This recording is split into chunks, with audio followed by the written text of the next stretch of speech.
Opa, vamos lá. Agora a gente vai aplicar o C composto, a gente vai cair de novo aqui dentro do Excel, pegando esse nosso exemplo das notas dos alunos, para conseguir colocar o nosso cenário de prova final. Então, seguindo aquela lógica do C composto que a gente entendeu, a comparação que a gente vai fazer aqui é o seguinte. Vamos entrar na nossa primeira fórmula para entender. A gente está comparando se o valor da minha célula é 8, ou seja, se a minha média é maior ou igual a 6. Se for maior ou igual a 6, ele está aprovado. Se ele não for maior ou igual a 6, eu posso dizer que ele está reprovado direto? Não. Por quê? Porque se ele tirou mais do que 4, ele não está reprovado. Ele vai fazer prova final ainda. Coitado do aluno. Então é exatamente isso que a gente vai tratar agora. Como que a gente vai tratar isso? Seguindo a lógica lá do C composto. Então, até o meu valor ser verdadeiro, essa nossa fórmula C está perfeita. Eu estou comparando a média com maior ou igual a 6. Se isso for verdadeiro, eu quero retornar o texto aprovado aqui, que é a nossa célula D5 que a gente selecionou.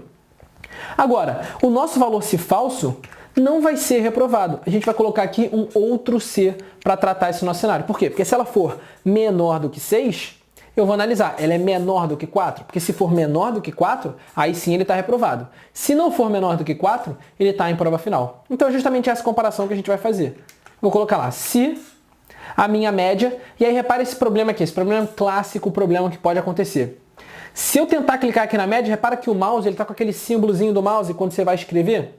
Então, se eu tentar clicar aqui, ele não vai conseguir selecionar a célula. Olha, cliquei aqui, repara, ele não consegue selecionar a minha célula da média. Por que isso? Porque a minha fórmula está entrando na fórmula do lado. É bem simples para a gente resolver isso.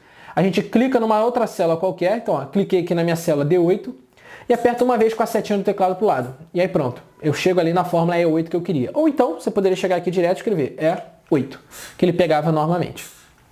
Então, ponto e vírgula não, vamos fazer a comparação agora. Então, se a 8 é o quê? Menor do que 4. Por que menor do que 4?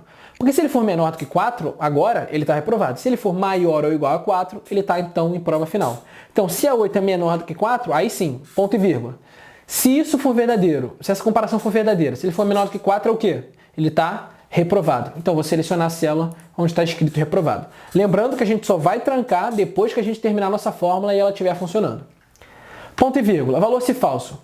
Agora, eu preciso fazer uma outra comparação? Eu preciso comparar para ver se ela é maior do que 4 e menor do que 6 ao mesmo tempo? Não. Pelo seguinte, repara, se o valor for maior do que 6, ele vai parar nessa primeira comparação aqui, porque aqui eu estou verificando, ó, se a média for maior do que 6, maior ou igual a 6, ele vai colocar aprovado. Então, se ela for maior ou igual a 6, ele já vai parar aqui, não vai nem entrar no meu segundo C. Se ele entrar no meu segundo C, eu sei que o valor é menor do que 6. E aí no meu segundo C eu faço a seguinte comparação. Beleza, ele é menor do que 4? Se for menor do que 4, eu vou colocar ali o valor da célula D3, que é o reprovado.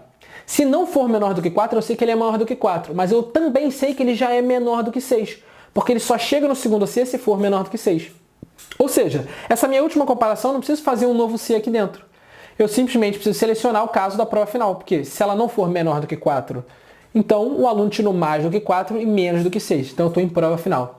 A lógica é sempre essa. Se você tiver 3 cenários, aprovado, reprovado e prova final, você vai precisar de 2, 6. Se você tiver 10 cenários, você vai precisar de 9, 6. Se você tiver 100 cenários, 99, 6. É lógico que quando você tiver 100 cenários, a gente vai aprender outras fórmulas para facilitar isso. Mas a gente vai ver um pouquinho mais para frente. Então agora, eu vou dar Enter aqui. Ele vai me perguntar se eu quero aceitar essa correção, porque eu esqueci de colocar aquele último parêntese ali, mas não tem problema, é só dar sim. E aí agora eu entro na fórmula e tranco a minha célula D3 e tranco a minha célula D4, que são esses valores aqui de cima que eu não quero que eles sejam arrastados para baixo quando a gente arrastar a nossa fórmula. E pronto, agora é só clicar aqui nesse primeiro e arrastar a fórmula de novo para baixo. Repara que ele não atualiza todas as nossas fórmulas, a gente tem que arrastar de novo a fórmula. Então a gente clicou 2 vezes, arrastou, e aí agora sim, a Sofia está indo para a prova final e o Juan está indo também para a prova final.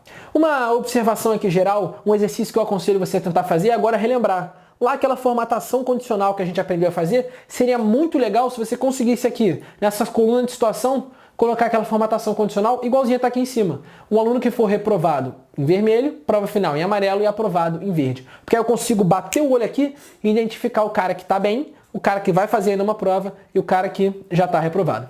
Beleza? Um abraço!